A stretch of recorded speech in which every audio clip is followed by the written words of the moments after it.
Did you know that the original editor of Attack on Titan was actually arrested for the death of his wife? Let's look into that. Attack on Titan is a series that really needs no introduction. It's a manga series written and illustrated by Hajime Isayama. It has gradually become one of the best-selling manga of all time, selling over 100 million books worldwide. Critics adore the series, awarding the author with several different awards over the years. It has, of course, become a very successful anime as well. Manga artists usually have editors that work alongside them, usually throughout the entirety of the project, and some people would consider these editors to be like the boss of the manga artist. The editor keeps the pace and makes sure that the author meets deadlines. They also work with the marketing and publicity side of the operation. The editor also does have a variable amount of creative control over the series, often giving advice and suggestions to the author. The editor will help with designs, fine-tune current designs, and overall smooth out the chapters. While overseeing production, they will often help the author get out of writer's block, offering up designs, opinions, and ideas related to the creation of the series. Some think of editors as a manager for young, new talent. Today we're going to be talking about the first editor for Attack on Titan, Park Jung-hyun. Park is a Japan-born Korean man from Osaka. He went on to school and eventually graduated from Kyoto University's law department. He soon joined Kodansha in 1999 and became an editor for Weekly Shonen magazine. Kodansha is the largest publishing company in all of Japan. They produce many of the most popular manga magazines that release weekly and monthly all throughout the country. Over the years, Park would work as an editor for GTO and Seven Deadly Sins, two series that remain very popular to this day. One of the magazines that Kodansha publishes is the Bessatsu Shonen magazine, the monthly magazine that contains Attack on Titan, for which Park was hired to be an editor. He was considered to be a huge contributor to the success of the series, to the point where he was being considered for the position of editor-in-chief. In June of 2016, about a year before our incident, he left his work on Attack on Titan and moved to work in the editorial department for the weekly Morning magazine. When it came to his personal life, Park Jung-hyun was considered to be a nice, lovable family man.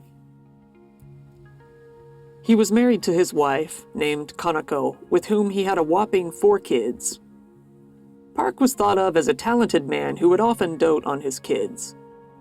Upon the birth of his 3rd child, he boldly claimed on Twitter that he had only slept with his wife 3 times throughout their marriage, and each time it resulted in a pregnancy. He even took paternity leave to help out with his kids. Now that might not sound that special, but it's actually pretty unheard of for a man in Japan to do. Unfortunately, there's a side to Park that the public never saw. His wife, Kanako, would say that although he loved having the image of a doting father obsessed with his kids, he didn't actually contribute much to raise them, leaving her to do most of the work, even when he took time off to supposedly help with them. He took childcare leave from work, but he did not help with raising the children, Kanako would often complain. After the birth of their first child, she begged Park to quit his job and find something maybe a little less time-consuming. Park did not really like this idea, and it led to continued cases of domestic abuse that persisted well over a year. As Park got promoted and rose to higher and higher positions, he also started coming home later and later. This took a toll on his already strained marriage, leaving his wife and kids home alone for most of the time. Usually, Kanako and Park would break out into an argument as soon as he got home each night. Around 2:50 in the morning on August 9th of 2017, officers from the Komagome police station received a phone call from a man stating that his wife had collapsed. Rushing to the scene, they found Park's wife, Kanako, laying motionless on the ground, face up at the base of the stairs. Upon closer inspection, she had some light scratches on her face, along with marks along her neck. She was rushed to the hospital, but she was pronounced dead about an hour later. An autopsy was performed, revealing that the cause of her death was suffocation from pressure applied to the neck. Park claimed that his wife had simply fallen down the stairs. However, he later changed his story, stating that she committed suicide by hanging herself from a handrail. He defended his story change by saying that he couldn't reveal that his wife had committed suicide in front of his kids. But, as he began to be suspected more and more, he changed his story once again, saying that he came home to find his wife standing motionless in the entrance, holding a knife in her hands. He continued to say that, in self-defense, he tackled her in order to stop her, possibly accidentally killing her in the process. Park would continue to flip-flop between his stories. However, it's widely believed that he most likely strangled his wife in a fit of rage during one of their many nightly arguments. Police were obviously unable to find enough evidence to rule the case as a suicide, leading them to launch a murder investigation. There wasn't a lot of information to go on, unfortunately. The kids, although having been home at the time of the incident, remained silent, possibly ordered by their father to keep their mouths shut. Investigators theorized that Park first strangled and killed his wife in the bedroom, and moved her body to the bottom of the stairs afterwards. 6 months after the incident, Park was arrested by the Tokyo Metropolitan Police on charges of murder. Park soon went to trial, during which the prosecution was looking to lock him away for 15 years, stating that he acted with clear, malicious intent to kill his wife. Park's defense argued that Kaneko had committed suicide, with Park vehemently denying that he had killed his wife. Park continued to stay employed throughout the investigation and trial. Kodansha remained silent, refusing to comment on the case in one way or another. When further questioned on why he kept changing his story, Park reiterated that he simply couldn't have stated the more grisly details in front of his kids. The judge refused to acknowledge the case as a suicide, citing those claims as unrealistic, while describing Park's crime as malicious.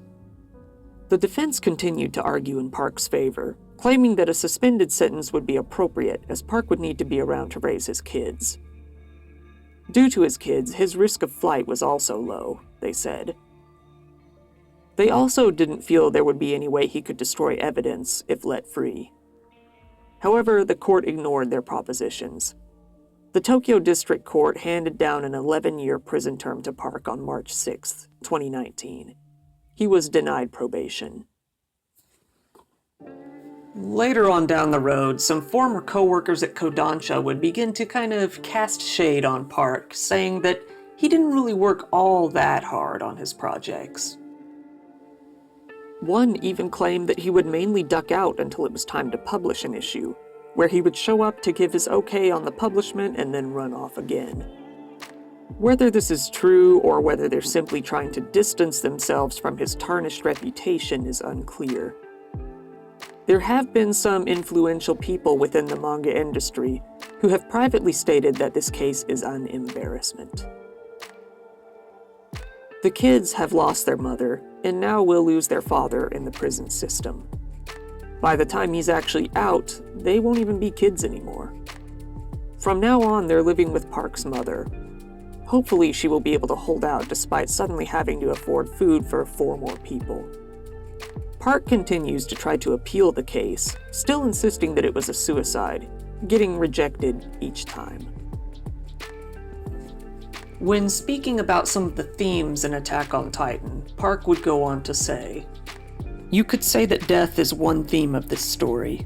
Although there are a lot of deaths in this series, we aren't taking life lightly. Like a lot of other hit series, we aim to treat life with importance."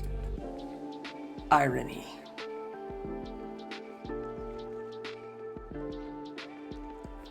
So thank you again for watching one of my videos. If you could hit the like button, I'd really appreciate it. Subscribe if you want to see more videos on topics like this.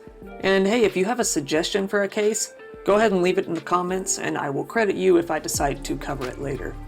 Thank you, have a good night.